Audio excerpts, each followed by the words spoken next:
welcome to the Arkansas E-Traveler.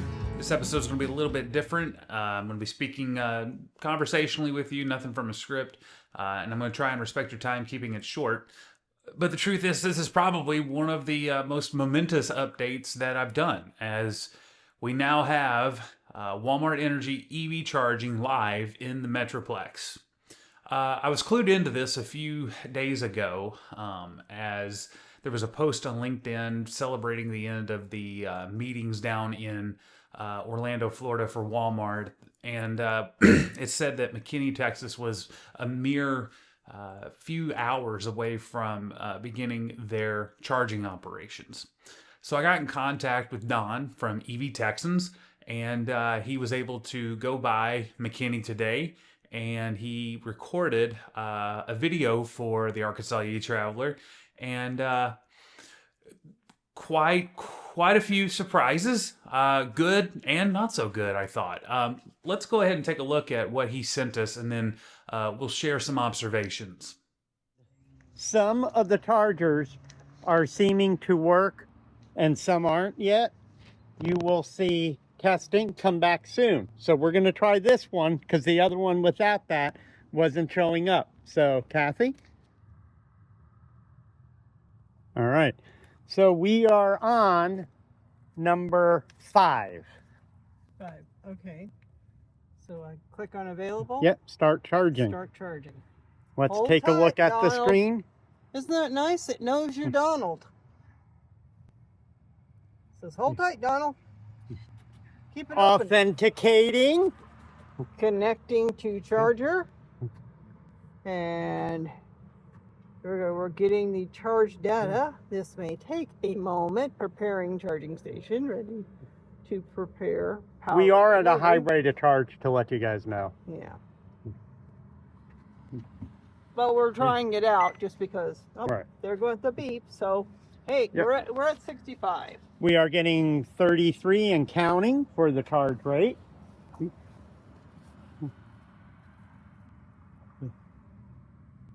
And I'm sure Landon on the Arkansas E-Traveler is going to love this. Sorry we weren't at a lower state of charge, but we are just coming back from a trip down to Washington, Texas. Keep in mind, all the EV chargers here are not currently operational. The one that I found that works is this one here, where it says testing in progress, number 5 and 6. So it looks like we are doing pretty well. We're getting 65, but again, you know, as you saw before, we were at a high state of charge. And we also didn't precondition the battery. So we're gonna stop the video, and this is for Landon at the Arkansas E-Traveler on YouTube. Like and subscribe to him, and also to EV Texans. All right, again, thank you so much to Don from EV Texans for the video and several photos that he's going to continue to send. He sent me a whole bank of them, and I'll keep those rolling as we go through this so that we can add some context to this conversation. First, it says that testing is in progress, and that is certainly true. In that only one of the HYC 400 units is actually operational as of today, which is Sunday, March 16th. It's the pedestal with number 5 and number 6. All right, so it's open, but it's not fully operational yet. But we do have progress being made. So we have a Walmart executive online stating that it's open. We now have evidence that one is open, and so progress is going through. The second observation from the video is that it requires the use of a QR that is actually on the screen of the hypercharger.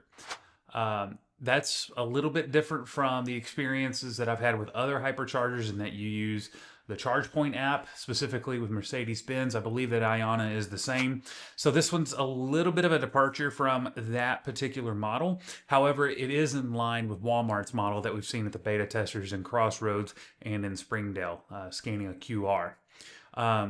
That also tells me, and I can confirm as of right now, again, Sunday, March 16th, This McKinney, Texas location, the chargers themselves, it's not in the landing page of Walmart Energy EV charging in the Walmart app. So in order to access it at all, you have to have the QR code. Geofencing does not work as of yet, but I'm sure that's coming very, very soon.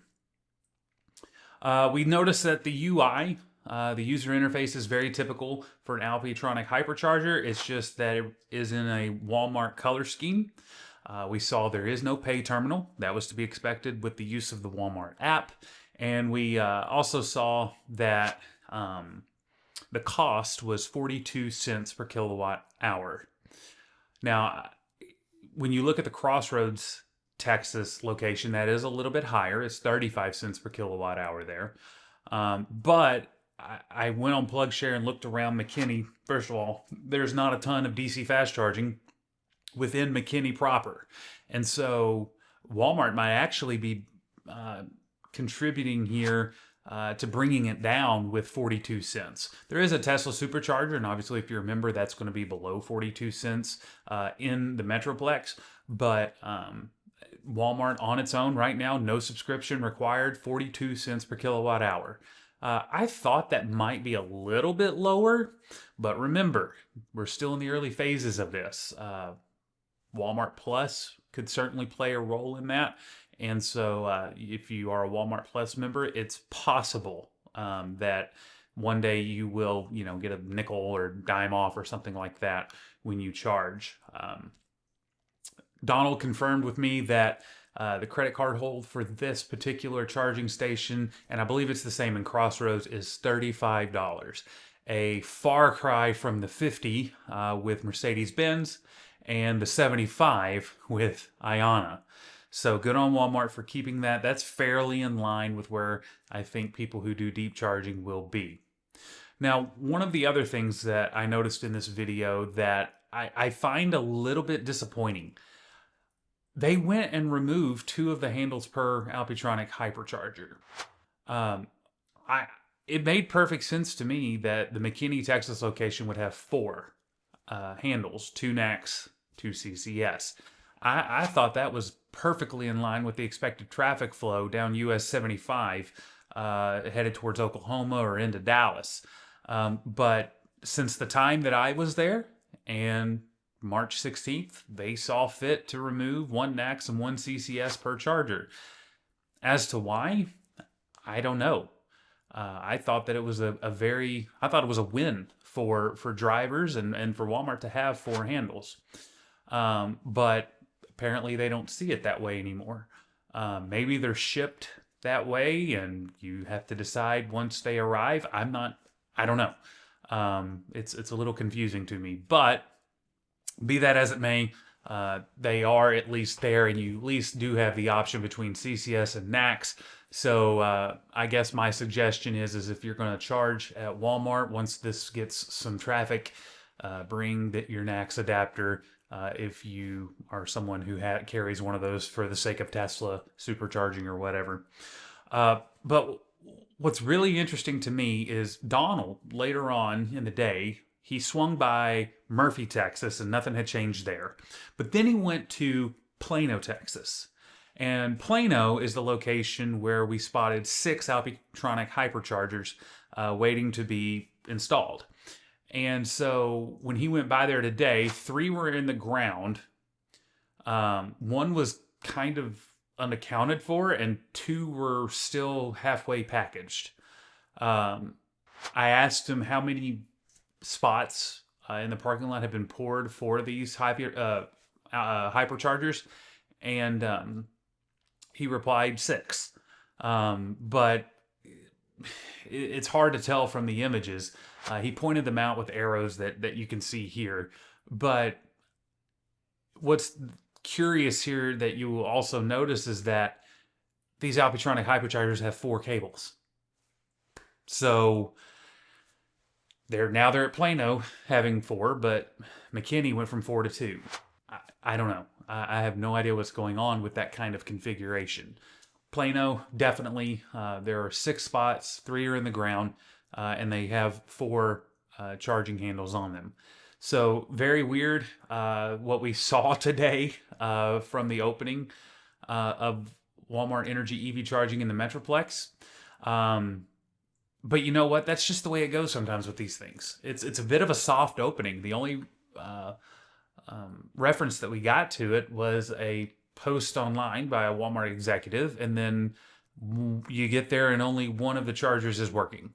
And now the configuration's a little bit different. So a lot going on, obviously, and I'm sure as we go through this project together and as we look back, we'll see some consistency and see what they were thinking, and it will all make sense then, and I'm certain of that. But for today, just a little bit puzzling on some of the things that we're seeing out of there. But it's all progress. I count it all as progress. We have charging out of beta in the Metroplex with Alpitronic Hyperchargers. Huge win for everybody involved, for Walmart Energy, for getting the location up and running at McKinney, Texas, which Steve at Plug and Play EV informed me through his newsletter. So you should definitely go check that out at his YouTube channel. That this McKinney, Texas Walmart building is actually one of the first that renewable energy was a part of its design. That explains its unique architecture that I noted in my update when I was down there. I want to give a huge shout out to Don at EV Texans. Please go give him a subscribe and a like, because he will be posting some other things. I'm not going to reveal everything that he has up his sleeve. I want part of our community to support him as well. So go check out EV Texans, and he'll have some extra footage from his visits in Walmart this week. And if you are interested in the inspecting the data tables that I have for the Metroplex 15, I have those available on my channel page, and the link is up near the description. If you're interested in continuing updates of the Walmart EV charging project in the Metroplex and beyond, including the revelations we saw from the year beginning meeting in Orlando, we'll make sure that that's available right here. And we will see you next time on the Arkansas e-Traveler. Happy trails, everyone.